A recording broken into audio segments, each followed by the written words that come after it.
What happens if she goes to the door?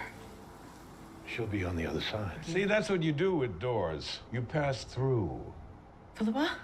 You really got to get yourself up to speed with modern technology. What's up, lore masters? The Temporal Wars are one of the most intriguing aspects of Star Trek lore, especially when considering the timeline as a whole. From the Temporal Cold War to the Temporal War itself, Legacy Trek is deeply intertwined with Discovery-era episodes. While many fans may dislike anything post-Discovery, if you love Star Trek lore and how it all ties together, the Temporal Wars are something you should definitely explore. Let's just get into it. Time soldier. Time soldier? Consider yourself lucky to have skipped the Temporal Wars.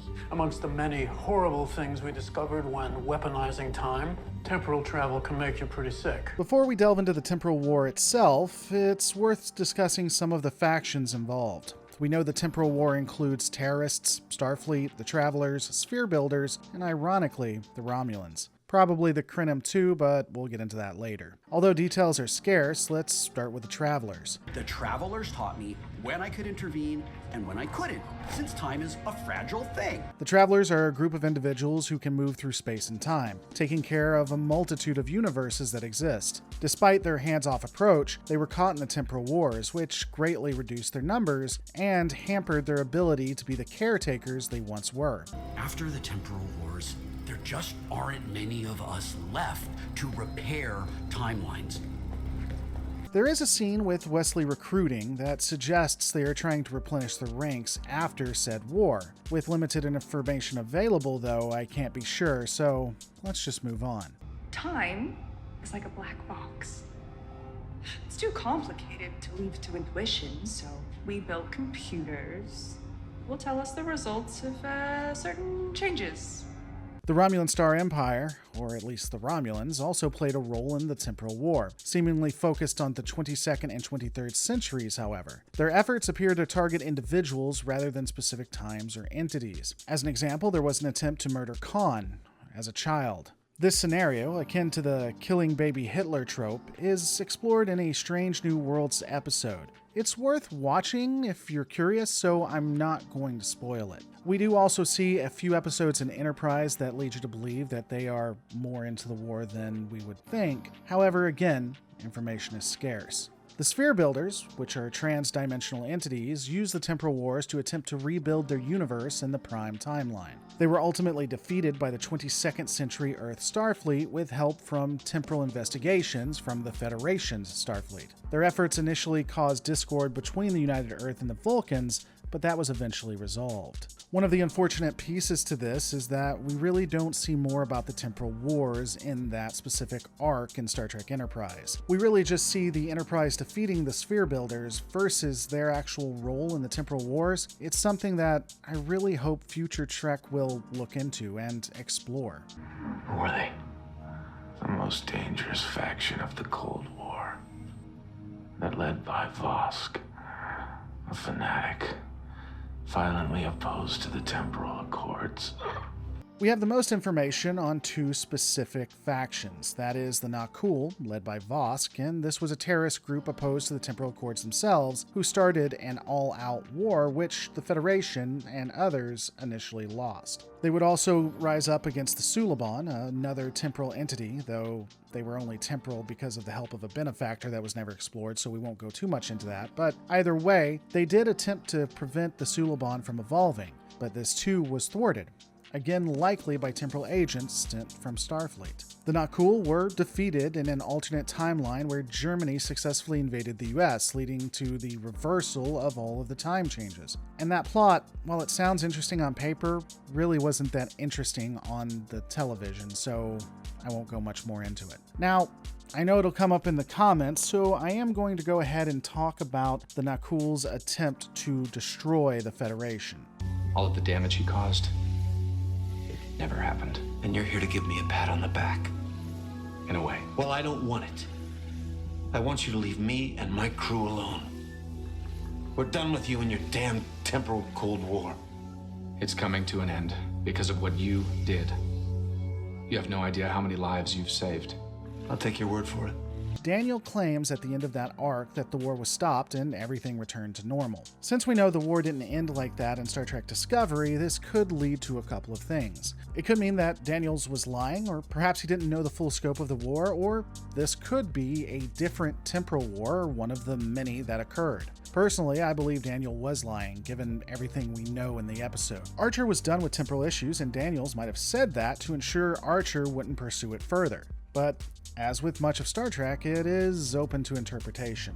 Laan Noonien Singh. I'm Agent Emily from the Department of Temporal Investigations. Am I meant to know what that is? A division of the Federation that investigates and repairs damage to the timeline. You haven't heard of us because we don't exist yet.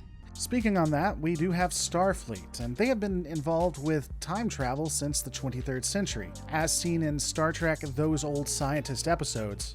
Star Trek the original series episode Assignment Earth. They continued to have a temporal department, eventually deploying ships to stop incursions that negatively impacted the timeline. Like any superpower, sometimes they would assist and ensure incursions didn't happen, and others they would just sit back and allow it to occur. They often seem to choose actions that benefited them the most.